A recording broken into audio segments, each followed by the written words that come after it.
Yo, what is going on, Senpai Squad? Welcome back to a brand new video. Today we've got the review for episode 56 of Boruto. But before we jump into that, I have a few things I need to get off my chest and tell you guys. First of all, I've actually already recorded this video, but some of the recording is corrupted and it keeps freezing and lagging, so I'm re-recording this part of it at the beginning. But I do apologise if in some bits later on towards the end of the video it's a bit choppy and a bit freezy. I apologise, I couldn't do anything about it. The other thing I want to touch on is I apologise for not uploading this past few days. Basically, some personal stuff happened in my life. Basically, my parents' health took a slight turn for the worse, so I wasn't really feeling up to recording. I did record some videos, but when I was editing them, you could tell I wasn't being me and they weren't that great. But I feel like I'm back to normal and ready to record now, so I'm very excited. The other thing I want to touch on is welcome to all you new members of the Senpai Squad. Basically, while I've been gone, the channel's kind of exploded a little bit. It's been the most active it's ever been, and it's been the best it's ever been. So I thank everyone for being epic and awesome members of the Senpai Squad. We're going like 70 plus subscribers over the past few days. It's been fantastic. You're always welcome and appreciated here as members of the Senpai Squad, so thank you so much. But with all of that out of the way, now let's jump into the review. The first thing I want to say is the opening has changed slightly, which I'm sure you all noticed, and I saw it was quite a big topic on social media that the opening had changed, because I think everyone can agree that the opening wasn't the best opening in the world already, and I think the directors, the studio probably saw this feedback and probably thought, right, let's redraw parts of this opening and try again. And so they did, and they somehow made it even worse than before. They somehow took an already not so good opening and made it worse. Like, what is up with all the green bars and green tints everywhere? I don't understand it. One thing I do like is the addition to now Himawari and Hinata being in part of the opening when Boruto's looking off into the distance. They've also changed the very end of it where it was Boruto looking over a really weird view of the village. It was really like the brightness was like turned all the way up on that. You could hardly see anything, but they've redrew the village so it's clearer to see now. And rather than just being a silhouette of Boruto, it's now all of Team 7, which is much, much better. I really like that bit. The animation's still the same. It's not the best for an anime opening. That's not changed. But what this episode essentially was an introductory episode. We got to meet all the teams of GENIN from all the other villages which we're yet to see, including Shinki's squad, the Killer Bee wannabe and his team, and then you've also got to meet the likes of those three from, I think it was the Hidden Stone. The one which had the guy who looked like he was from Attack on Titan. It generally looked like one of the creepy titans. You got all the teams of GENIN kind of grouped up waiting for the exams to start. And you've got Iwabe and Metal Lee kind of looking at the other squads. And Metal Lee asks Iwabe, hey Iwabe, who do you think are the strongest team to look out for? And Iwabe's like, I think those guys. And he points towards the Hidden Stone ninja, and he's saying, I reckon these guys have some tricks up their sleeves. They look really strong, and I think one day they could even be our rivals. We then see Shikamaru giving a little speech to all the GENIN before the exam starts, saying this is the very first Chunin exam sponsored by all 5 villages, which is, to be honest, pretty cool. I'll give you that. And I just wanted to mention something that I believe we're only about an hour and 20 minutes into this movie arc so far. So in the actual movie, we would currently be at the fight against Momoshiki. Yeah, I know.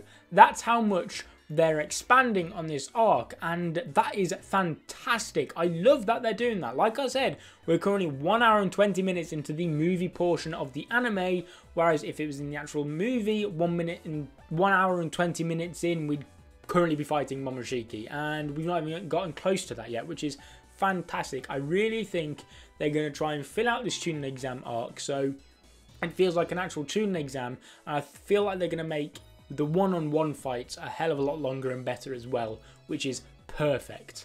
There's then the scene where Boruto and Sarada are sat down at the burger place, can't remember its name there, having some food, and they're waiting for Mitsuki to arrive so they can have a little strategy meeting. And then that guy, the Killer Bee wannabe, and his team show up, and they're being a bit of dicks to Boruto and Sarada, to be honest. They're kind of like, yeah, excuse me, there's 3 of us here, and there's only 2 of you sat here, so obviously, you know, it's only normal and polite for you to let the team of more people sit down, which is some of the stupidest stuff I've ever heard in my life. Never have I gone out to a place with my friends and saw 2 little elderly women and been like, excuse me, grandma, get out, there's only 2 of you, can you see me and my squad, let me sit down. So yeah, already I don't like this Killer Bee wannabe kid, he's a bit of a dick. I can't wait to see him fight Boruto in the tuning exams. So Boruto, as you'd imagine, is standing up for himself. He's going face to face with this kid, and they're having a little bit of a back and forth argument, and then Mitsuki arrives and he kind of stretches his arm out and taps the guy on the shoulder, and it kind of scares the kid. And then Mitsuki's like, that's my seat now, can you find somewhere else to sit? And then just before Boruto and this kid really started to go at it, Shinki then stops both of them with his sand. He just grabs them and pulls them away from each other. And then Shinki's like, stop it, or something along those lines. But basically he breaks up the fight. And then I think the girl, I think her name's Yodo, something like that. Might be wrong. Tell me if I'm wrong. But she's then saying, oh, you know, that's Shinki. You know, he's always like that. He's always been like that. And then they all go, the kid and his team, Killer Bee wannabe dudes, that's what I'm going to call them, I can't remember their actual name. They go and find a seat elsewhere, Shinki and his team go, and then Boruto and Mitsuki then sit down, and Boruto's like, who was that Shinki?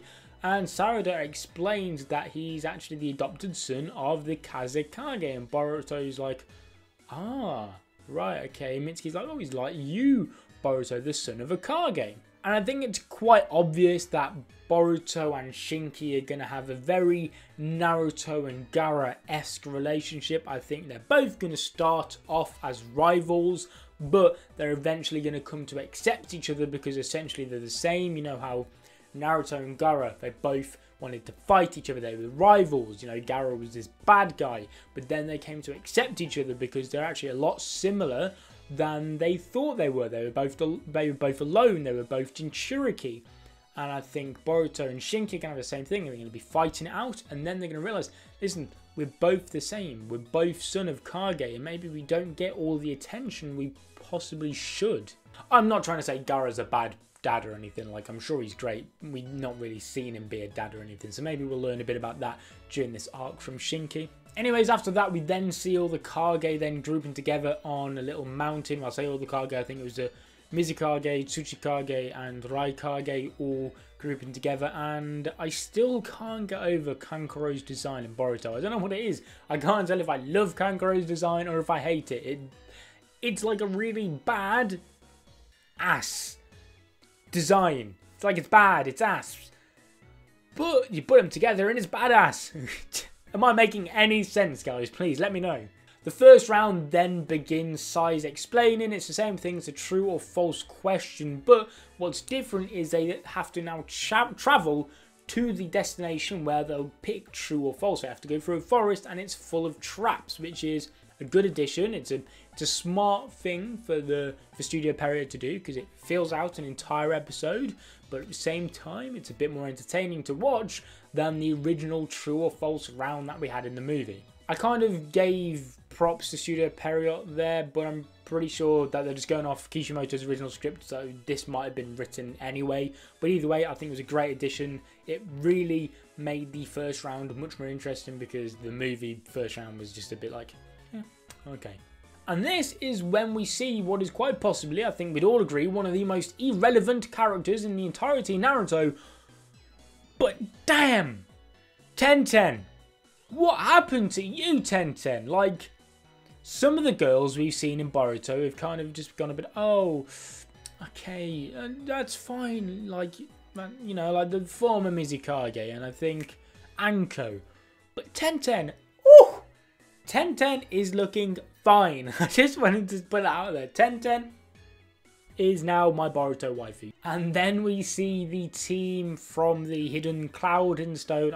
I keep getting mixed up. I don't know. The team with the Attack on Titan looking geezer, with the one that Iwabe was like, these guys look so strong. I reckon one day they could even be our rivals. You basically see them running and they're going to do this secret special jutsu, hidden jutsu thing that they got. You know, it's their final, it's a trump card essentially. They're going to show off. They're going to be really badass, and then they're running and they're doing it, and then they fall over, and as they're falling and their hands are out, they touch a paper bomb and it goes off, and then Iwabe's kind of looking over him, is like, yeah, they're kind of not that good, are they? They're kind of losers, really. So I thought that was really funny. I don't usually laugh out loud much at anime, but I must admit this gave me a bit of a chuckle. I really enjoyed that bit.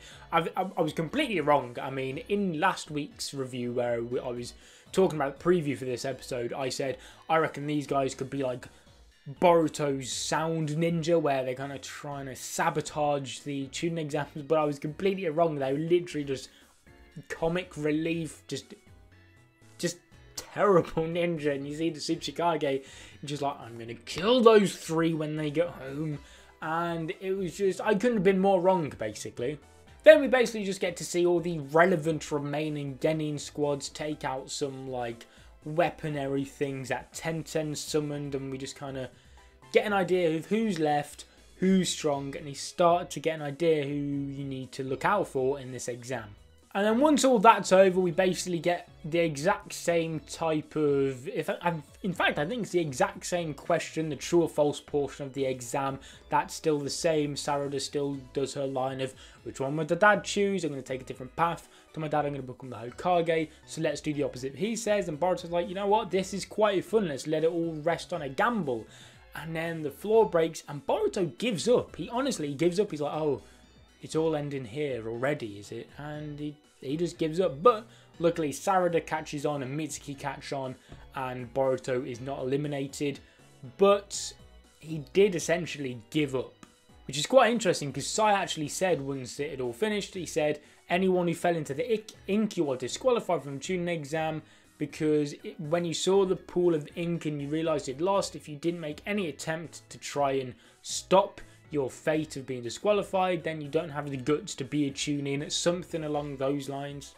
I also want to say a couple of things. If you guys didn't notice, Shinki actually has a new voice actor. I've seen a couple of people saying it might be Sasori's old voice actor. All I'm going to say is it's a lot better than the movie. Basically, in the movie, he had not a high-pitched voice, but a bit more like jolly, you know, just nicer voice, whereas his voice now, I mean, like I said, is very similar to Sasori's. It's very dark and mysterious and much more fitting to the son of Gaara. The other thing I want to talk about is that we currently, Sumire is taking the tuning exams. This is a tiny spoiler. Tiny spoiler. In the manga, we find out that she didn't actually take the tuning exams. So I'm not sure if in the anime she is going to take the tuning exams and it's going to be a slight difference between the two. I mean, there's already a couple differences between the anime and manga. Or maybe in the next round she'll quit or she'll be defeated or something like that. I'm not too sure, but I just wanted to point that out. What do you guys think is going to happen with Sumire's situation? And then basically the episode ends on a scene which I absolutely loved. Basically it's this scene where Shikamaru's saying to Naruto that, hey, Boruto and Shikadai, they both passed the exams. He's like, and Shikamaru's saying to Naruto, I think you should, you know, give your son a couple words. And Naruto's like, yeah, you know what, I should. And then we see Boruto in his bedroom at night time, ready to go to bed, you know, all that type of stuff. And he gets an email from Naruto, and it's saying like, congratulations on passing the first round. And then Boruto's kind of like, he's kind of like angry but happy, and he's like, oh, you didn't even send a shadow clone, what is this? Which is quite ironic and quite symbolic, maybe. It's quite funny because obviously he's always moaning with that Naruto's always just sending shadow clones instead of him, and then the one time he doesn't send a shadow clone, he's like, oh, why didn't you send a shadow clone, Dad? And then he goes to delete the email, but he stops and he stares, and then it cuts to Boruto, and then it cuts back and he saves the email, and then he like goes to fist bump a picture of Naruto, and he's like, I'm going to show you in this next round, just you wait, I'm going to prove to you and make you acknowledge me. And I just loved that bit. I love how he was kind of, you could tell that he didn't want to say it, but he was so excited at that. And I see so many people still hating on Boruto's character. I think it's very subjective. I feel like some people just can't relate to Boruto's character whatsoever. And then you got some people who just 100% can relate to him. I know I, for 1,000,000%. Honestly, I relate to Boruto on just so many levels. Don't get me wrong, I love Naruto to pieces, but Boruto, at least in my case, is such a more relatable character, and I think that's why I like him so much. And then finally, the preview for next week's episode, episode 57. It's going to be the Capture the Flag round, which I'm so excited for because I love the Capture the Flag round. I think it's really interesting, a little bit different, and I love that it's in the city because usually student exams and all that type of fighting would be in woods and all this nature places, but now that we're in the modern times, it's quite cool seeing them battle in like buildings and tall skyscrapers and all of that type of stuff.